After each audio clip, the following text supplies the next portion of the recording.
பாட்டாளி மக்கள் கட்சி பிளவை நோக்கி நகர்ந்து வந்த நிலையில் அப்படி ஒரு பிளவு நேரிட்டு விடக்கூடாது என்று கட்சிக்குள்ளும் வெளியிலும் சில முயற்சிகள் மேற்கொள்ளப்பட்டு வந்தன.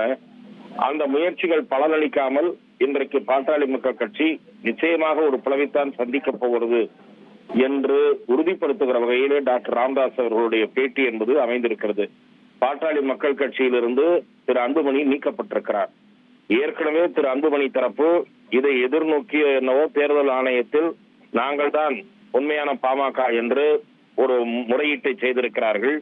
அதே போல டாக்டர் ராமதாஸ் தரப்பும் பிளவை எதிர்பார்த்து எங்களை கேட்காமல் எந்த முடிவும் எடுக்கக்கூடாது என்று ஒரு கேவியட் போட்டிருக்கிறார்கள்.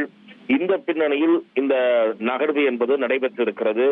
இது பாட்டாளி மக்கள் கட்சியை அரசியல் ரீதியாக மேலும் பலவீனமட செய்யும் என்பதுதான் முதல் கட்ட பார்வை.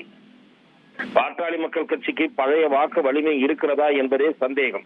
ஏற்கனவே அந்த சந்தேகத்துக்குரிய நிலையில் இப்போது பிளவு என்பது அதனுடைய பேர வலிமையை இரு கூறுகளாக பிளவுபட்டிருக்கக்கூடிய பாமகவின் எந்த ஒரு அணியும் சரி, எந்த கட்சியோடு சேர விரும்பினாலும் அவர்கள் கொடுக்கிற இடங்களைத்தான் வாங்கிக் கொள்ள கூடிய கட்டாயத்தில் அந்த கட்சி தள்ளப்பட்டிருக்கிறது. இது முதல் விளைவு.